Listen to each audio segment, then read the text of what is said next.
یا مثل یک شاخه گل، مثل یک خوشه نور، مثل یک بوته برگ بگذاریم به تابوت سیاه حسرت و به گمنام ترین گورستان بسپریمش به پذیرایی خاک و بگرییم در این سوگ وسیع با صمیمیت باران همه دریاها را.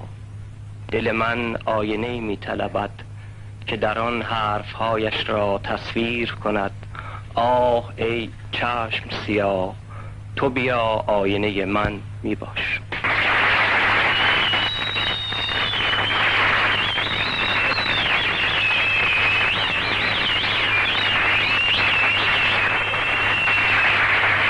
من فقط دلم میخواد یه سوال بکنم که توی کرمانشاه آیا مطبعی هست برای چاپ کتاب؟ بنگاه انتشاراتی هست برای کتاب؟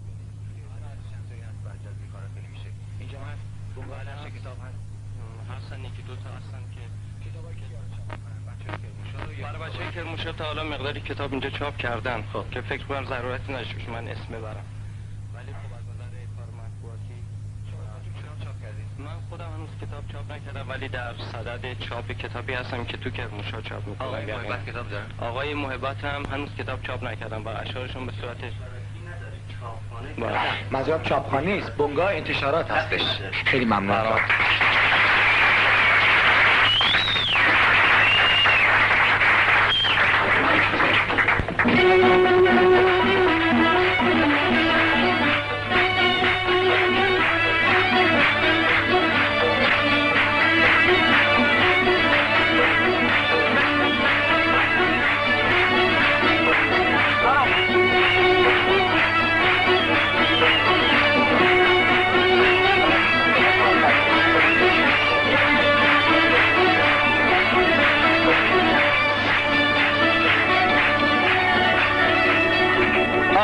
مسعدی نوازنده تار هستند که در گروه موسیقی رادیو تلویزیون ملی ایران در کرمانشاه تار میزنند، ولی حتما هنرهای دیگه هم دارن. چه آدمی که با موسیقی آشنا باشه یا آشنایی داشته باشه با هنر به طور کلی همیشه به یه کار به خصوصی دست نمیزنه بلکه کار دیگه هم میکنه. از کارهای خیلی قشنگی که آقای مسعدی میکنند آواز خوندنشون هستش. درست میگم؟ تصنیف‌های محلی میخونند. به من گفتن یکی از زیباترین تصنیف‌های محلی کردی کرمانشاهی رو ایشون امروز این برنامه اجرا میکنن. درست میگم؟ از خودم حرف در نیارم بزنم وقت. برجت آقای مسعدی همزمان با زدن تارشون و همراهی کردن با ارکستر محلی رادیو تلویزیون ملی ایران در کرمانشاه براتون یک آواز خیلی قشنگ محلی میخونن. فقط اسمش اگر ممکنه بگید که مردم بدونن چی میخونی. امسر و امجیگه شورجین. یعنی چی؟ شان مدی و شانم. تدارک بگیرین زمال دوست مهمانم، یعنی تدارکی بگیرید که من امشب منزل دوست مهمان است. شونتون رو بزنید به شونه بنده بریم خونه دوستمون امشب. اینجوریه من نیست. شونم به شونه دوست باشه. شونتون به شونه دوستتون باشه که میخوام بریم خونه. بله. من فکر می‌کنم که آوازهای محلی اصالت به خصوصی دارن که هیچ تصنیفی در هیچ کجای دنیا به اندازه تصنیف‌های محلی ندارن. اصالت رو اصولا اصیل نیستن. تصنیفایی که خواننده‌های روز میخونند موزیک پاپ اصالتی نداره. اصالت در تصنیف‌های محلی هستش و همین خصوصا اسمای این تصنیف‌ها همیشه خیلی زیبا و خیلی قشنگه. شونت رو بده شونه من بریم خونه دوستمون که مهمون هستیم. برای شما آهنگش هم مال خود بنده است. آهنگ از شعرش کی گفته؟ شعرش محلیه. پس گوش میکنیم و حال میکنیم و کیف میکنیم با شونه شما که به شونه دوستتون تکیه دادید.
شادیم و خوابانم خاطرانیه شادیم و خوابانم خاطرانیه دستم و نازو باوانم و مردبیه دستم و نازو نازنین و مردبیه هم سرم یکی شورجن شانم دی و شانم هم سرم یکی شورجن شانم دی و شانم جا تدارک بگرین باوانم هریم شو میمانم جا تدارک بگرین باوانم هریم شو میمانم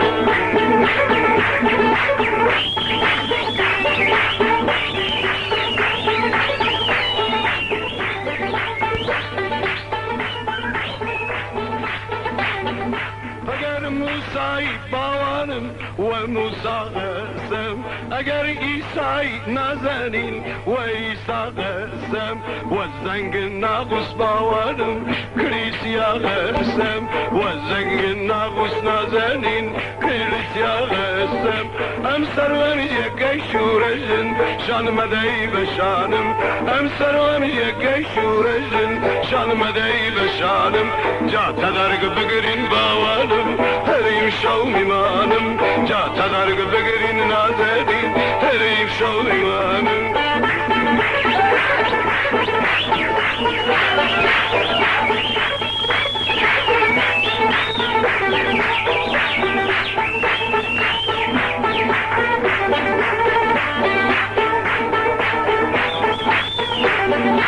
میمان خوشاتی باوانم نیرو پاته و میمان خوشاتی باوانم نیرو پاته و درمان دردکم ای هاور هاوداته و درمان دردکم باوانم هاوداته و هم سرم یکی شورجن شانم دی بشانم هم سرم یکی شورجن شانم دی بشانم جا تدرگ بگرین باوانم هریم شو میمانم جا تدرگ بگرین باوانم هریم شو میمانم جا تدرگ بگرین باوانم هریم شو میمانم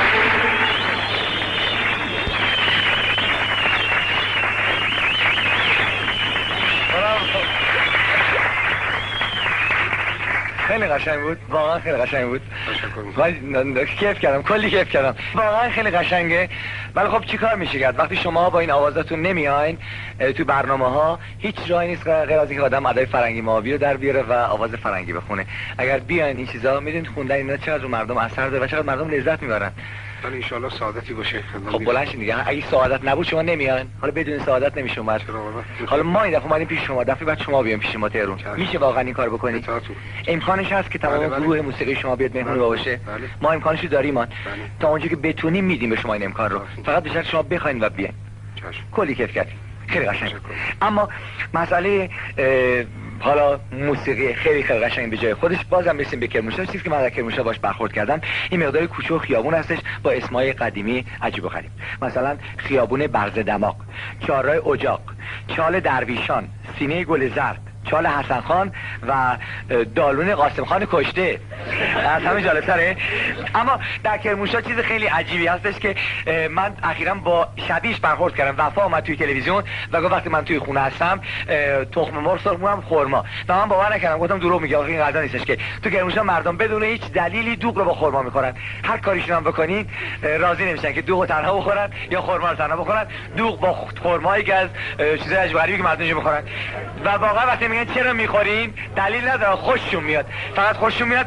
و آقای هم اینجا به نام حاج عباس دوغ فروش که یه جایی خلاصه دوغ و خرما مردم عرضه میکنه و تمام خلایق در کرمانشاه میخورن. اما مردم کرمانشاه تا اونجایی که من تو خیابون دیدم مشخصات خیلی عجیب غریبی ندارند ولی مال خودشونه. کلاه، تسبیح، سیبیل و نشونه‌های پهلوانی از نشونه‌های مردای کرمانشاه هستش. خانم‌های کرمانشاهی تا اونجایی که من دیدم اصلا شبیه خانم‌های تهران هستن. دخترای یک کمی چیزتر ورزشکارترن. حالا فیلم هم نوبت میسی به یک مقداری موسیقی باز محلی خودتون. چند از خوانندگان اینجا هستن که یکیشون میگه من میخوام برم. پشت من میخوام بری، برو اونجا میگه برو نوبت بره.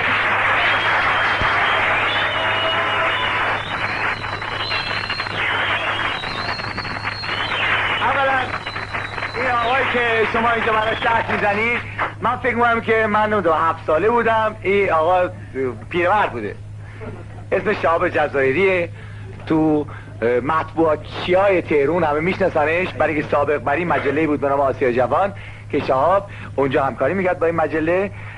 اتفاقا با خواهر خود من همکاری میکردید. بله با خواهرم پوران اونجا همکاری میکردید و خیلی تعجب کردم که امروز شهاب جزایری رو توی کرمانشاه دیدم و به عنوان خواننده. ولی فکر کنم تو اینجا خواننده نیستی. نه، من عرضم به حضورتون که کار تلویزیونی دارم اینجا. گرفتار کار تلویزیون هستم. گرفتار که نیستی، که کار میکنی؟ چه گرفتاری داری؟ به هر حال گرفتاریه دیگه. یعنی یه نوع گرفتاری مثل مطبوعات کار گرفتاریه. عرضم به حضورتون گاهی به خاطر دل خودم میخونم. چند وقت پیش من یه آهنگ خوندم، البته آهنگ نمیشد که کسی ساخته باشه، همینجوری رو ذوق خودم خوندم به اسم غروب. ترانه‌اش یعنی شعر آواز مال اصغر واقدیه که از شعرهای خیلی خوب کرمانشاهی معروفه و ترانه‌ای داره به نام سبیه که کردی معروفه که مرحوم حسن زیرک یه بار خونده بود این رو، منتها با سبک خوب شد. از حسن زیرک صحبت کردیم. من دلم می‌خواد بلافاصله بعد از آواز تو از حسن زیرک اینجا خود صحبت کنم که مردم بدونن که این کی بود. این ترانه رو حسن زیرک خونده بود، منتها با اولا با ترانه سورانی کردی بوکانی طرفای مهاباد اون طرفا بوده. بله. چون الان دیگه داری کار با حسن زیرک واقعا میگه خونده بود، من فکر می‌کنم که لازم اینجا بگم حسن زیرک از خواننده‌های معروف کرمانشاه بوده. بله. که امروز دیگه در قید حیات نیستن. خب ولی خانم حسن زیرک اینجا هستش توی استودیو. بله، خانم زندی. بله. خب من دارم می‌خواد با خانمش قرار صحبت کنم. اینجا چون تو داری همون تصنیفی رو می‌کنی که حسن زیرک اینجا خونده بوده. کی خونده بود حسن زیرک؟ این رو مرحوم حسن زیرک شاید در حدود 10 سال پیش 11 سال پیش خونده بود. خانم حسن زیرک اینجا هست. سلام.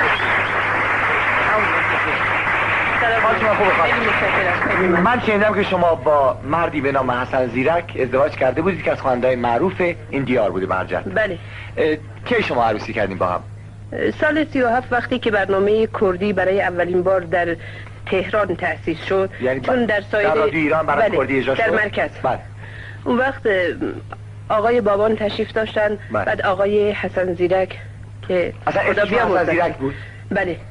یا که همینجوری بهشون میگفتن حسن زیرک؟ فامیلی دیگری داشتن که در بین کردها مثلا به اسم زله بود. بله. بعد اینو مشهور شد به زیرک و بعدا شناسنامه‌اش هم همین حسن زیرک. خب ایشون آواز خون بودن که شما باشون عروسی کردید؟ خواننده رادیو بودن و منو ایشون به رادیو بردن. من گوینده شدم، ایشون هم خواننده شد. شما در تهران گوینده؟ من در تهران گوینده برنامه کردی بودم، بعد منتقل شدم اینجا. شما اسمتون چیه؟ اسمم مدیه زندی هستش. خانم زندی. شما الان تو رادیوی تلویزیون کرمانشاه کار می‌کنید؟ بله. از تهران منتقل. چند سال شما زن و شوهر بودین؟ ما سال 37 با هم ازدواج کردیم. بود دیگه تا مدتی. چند ساله که شوهر شما فوت کرد؟ 2 ساله. خب تا 2 سال پیش ایشون آواز میخوندن؟ بله، حتی موقع مرگشون هم صدای خوبی داشتن و آهنگی به اسم وصیت‌نامه خوندن. شما بچه‌م داری؟ بله، اینجا هستن خدمتتون. بچه‌ها اینجا اگه اجازه بفرمایید. آرزو و ساکار. سلام بچه. بله. بعضیت خوشحالیم که شما رو اینجا می‌بینیم. بچه‌های یک هنرمند خیلی خیلی به شما علاقه‌مند هستم. بچه‌های همکارمون. فقط از این آقای حسن زیرک صفی هم هست که فقط همون نوارای رادیویی؟ نه، صفحه خیلی زیاد هست. من شنیدم که خیلی معروف هست حسن زیرک اینجا. اغلب شعر آهنگاشون خودشون میگفتن، آهنگارا هم خودشون درست میکردن و اینجا فرصتی من از آقای جزایری تشکر کنم، چون بعضی از آقایون میان آهنگای حسن رو میخونن بدون اینکه یادی از ایشون بکنن. معروف ترین آوازی که شوهر شما خوندن چی بود؟ همین کرمانشاه شهر زیبای من. آهنگای خیلی زیادی دارن که همشون تقریبا تمام آهنگاش خواستار. خب من خیلی دلم میخواد که یکی از آوازهای شوهر شما هم تو برنامه پخش کنیم به یاد یک هنرمندی که در بین ما نیست و به طور حتم طرفدارای خیلی خیلی زیادی تو این قسمت از کشور ما داره و در سایر استان‌ها که حتما مردم شنیده بودن صداش. خیلی متشکرم.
شعری گوره کردستانی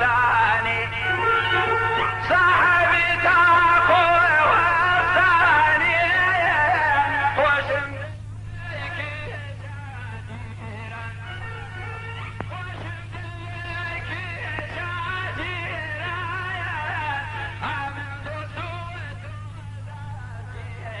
ای وای وای دورا دورا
با اجازه شما من آهنگ